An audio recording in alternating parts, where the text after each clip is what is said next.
जय श्री राम। बहुत स्वागत है आपका आपके अपने खास कार्यक्रम मानस ज्योतिष ज्ञान में। मैं हूं आपके साथ आचार्य राज मिश्रा। आज फिर से एक बार आपके लिए कुछ महत्वपूर्ण जानकारियां लेकर के उपस्थित हूं, कुछ नई चीजें लेकर के उपस्थित हूं। 2022 कैसे व्यतीत होगा, हमारे जो कन्या राशि के जातक जातिका हैं उनके बारे में आज जानकारी देने का विचार है।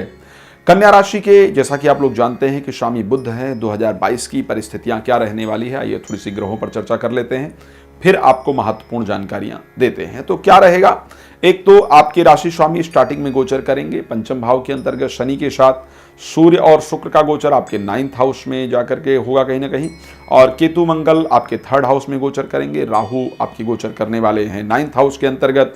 बृहस्पति का स्टार्टिंग में गोचर होगा 6th हाउस के अंतर्गत। तो ये कुछ ग्रहों की परिस्थिति रहेगी। जैसा कि स्टार्टिंग में बात करता हूँ स्वास्थ्य को लेकर के, तो आइए हेल्थ कौन कौन से महीने में सावधानी रखने की आवश्यकता है, स्वास्थ्य पर किस किस महीने पर ध्यान देने की आवश्यकता है, ये कुछ पॉइंट है जिसकी जानकारी आपको देते हैं। देन आगे कार्य क्षेत्र और सभी चीज़ों पर हम लोग चर्चा करेंगे। तो स्टार्टिंग में अगर हम स्वास्थ्य को लेकर के आपकी बात करेंगे तो मास प्रारंभ में आपका स्वास्थ्य निश्चित रूप से अच्छा रहेगा, बेहतर स्वास्थ्य रहेगा। किसी के प्रति आपका अट्रैक्शन इत्यादि भी स्टार्टिंग में बना रहेगा, किसी के प्रति आपका लगाव जो है वो बनेगा। पर स्टार्टिंग में स्वास्थ्य की दृष्टि से जो परिस्थितियां दिख रही है वो आपके लिए अच्छी रहने वाली हैं। लेकिन जैसे ही थोड़ा समय व्यतीत होगा, करीब 6 मार्च की हम बात करते हैं, 6 मार्च से लेकर के और 24 मार्च के बीच में, 6 मार्च से लेकर के और 24 मार्च का जो समय होगा, यहाँ पर स्वास्थ्य को लेकर के परिस्थितियां करीब करीब ये 17-18 दिन का समय होगा जब स्वास्थ्य आपका खराब रहेगा। भाग दौड़ बहुत ज़्यादा रहेगी, मानसिक अशांति बहुत ज़्यादा रहेगी और कुछ प्राकृतिक रोग आपको परेशान करेंगे। तो ये जो 6 से 24 मार्च का पीरियड है, इस पर आपको स्वास्थ्य को लेकर के थोड़ा सा ध्यान देने की आवश्यकता है, जो एक प्रॉब्लमैटिक आपके लिए हो सकता है। उसके बाद स्वास्थ्य पर कब ध्यान देने की आवश्यकता है, 8 अप्रैल से लेकर के 24 अप्रैल के बीच में, 8 से लेकर के 24 अप्रैल, ये भी जो समय है 17-18 दिन का, ये भी आपके लिए प्रॉब्लमैटिक होगा। तो यहाँ पर भी स्वास्थ्य को लेकर के आपको विशेष ध्यान देने की आवश्यकता है।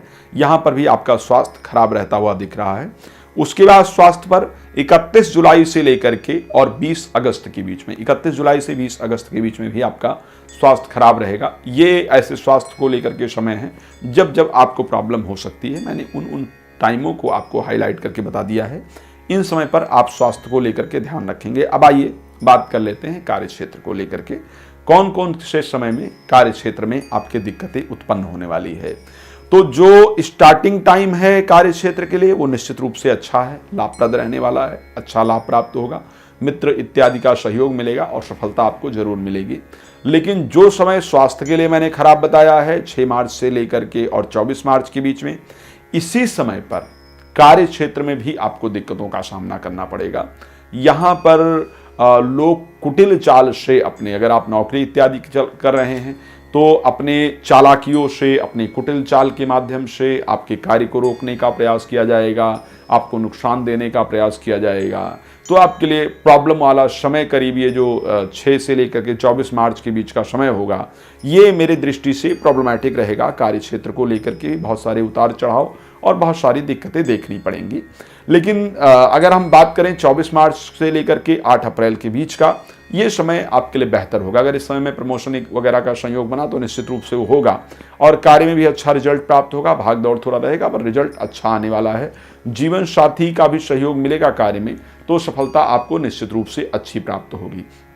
लेकिन जब हम इसके बाद जाते हैं, थोड़ा सा समय और आगे निकलते हैं और हम समय देखने का प्रयास करते हैं कि 8 अप्रैल से 24 अप्रैल के बीच का, जिसको भी हम स्वास्थ्य को लेकर के भी खराब बता रहे थे, ये समय कार्य क्षेत्र को लेकर के भी नुकसानदायक है। इस समय पर कार्य में अचानक सब कुछ नष्ट होने का संयोग, अचानक सब कुछ खराब होने का संयोग, अचानक सब कुछ खत्म होने का संयोग निश्चित रूप से बनेगा। और उसके साथ नौकरी में भी आपके यहाँ पर दिक्कतें आएंगी, छूटने का योग नौकरी के, या लोग कुटिल चाल के कारण आपके प्रमोशन इत्यादि को रोकने का जो संयोग है वो कार्य क्षेत्र के अंतर्गत यहाँ पर आपका बनता हुआ दिख रहा है। बाकी समय आपके कार्य क्षेत्र के लिए निश्चित रूप से बेहतर है। आप मेहनत करेंगे, रिजल्ट प्राप्त होगा, नौकरी वगैरह बदलना चाहेंगे तो बाकी समय में आपकी नौकरी इत्यादि जो बदलने का संयोग है वो निश्चित रूप से दिखेगा। लेकिन आगे चलेंगे एक और समय जिस पर मैंने स्वास्थ्य को लेकर के भी खराब परिस्थिति की बात की थी, और वो समय है मेरा 31 जुलाई से लेकर के 20 अगस्त के बीच में। 31 जुलाई से 20 अगस्त का जो समय होगा, यहाँ पर भी कार्य क्षेत्र को लेकर के आपको दिक्कतों का सामना करना पड़ेगा। यहाँ पर किसी राजनीतिक पार्टियों को चंदा वगैरह देने की परिस्थितियाँ आपके लिए होंगी जो आपको परेशान कर सकती हैं। तो यहाँ पर भी समय कार्य क्षेत्र के लिए बेहतर नहीं है। अच्छा, एक समय मुझे लगता है कि मैं आपको और थोड़ा सा सावधान कर दूं, थोड़ा ध्यान देने की आवश्यकता है।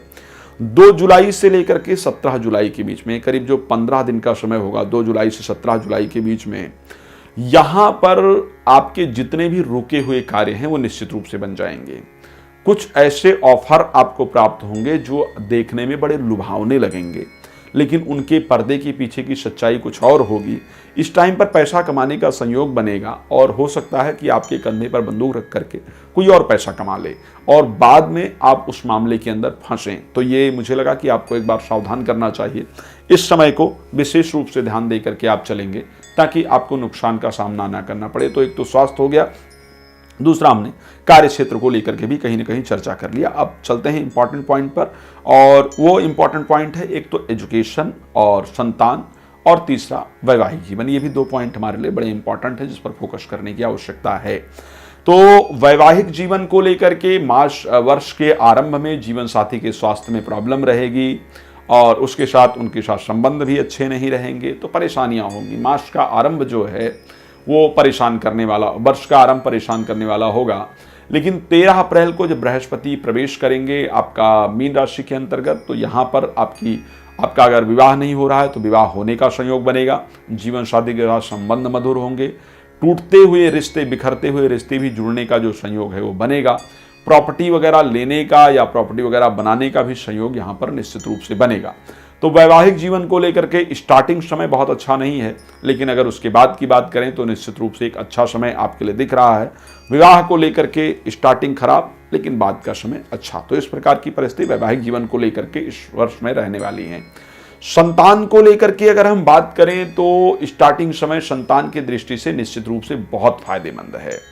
स्टार्टिंग जब होगा, शनि गोचर करेंगे पंचम भाव के अंतर्गत और पंचमेश भी हैं, तो मुझे लगता है वर्ष के प्रारंभ में ही, बहुत लंबे समय की बात नहीं कर रहा हूं, वर्ष के प्रारंभ में ही विवाह को, संतान को लेकर के शुभ समाचार निश्चित रूप से आपको प्राप्त हो जाएगा।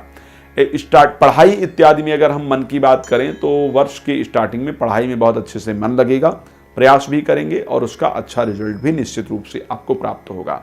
तो आइए बात कर लेते हैं कि हाइलाइटिंग्स पॉइंट कौन से हैं इस वर्ष। अगर देखा जाए तो इस वर्ष के हाइलाइटिंग्स पॉइंट हैं, संतान की प्राप्ति इस वर्ष होने का संयोग दिख रहा है। शेयर मार्केट से लाभ इस वर्ष होने का संयोग दिख रहा है। धार्मिक यात्राएं बहुत अधिक इस वर्ष का हाइलाइटिंग्स पॉइंट है। विवाह होना इस वर्ष का हाइलाइटिंग्स पॉइंट है। भाई बहनों से लड़ाई झगड़ा ये भी, और या भाई बहनों की क्षति, ये भी इस वर्ष में आपके साथ होता हुआ दिख रहा है।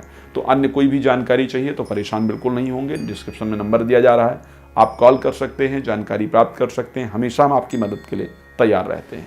जय श्री राम, बहुत धन्यवाद।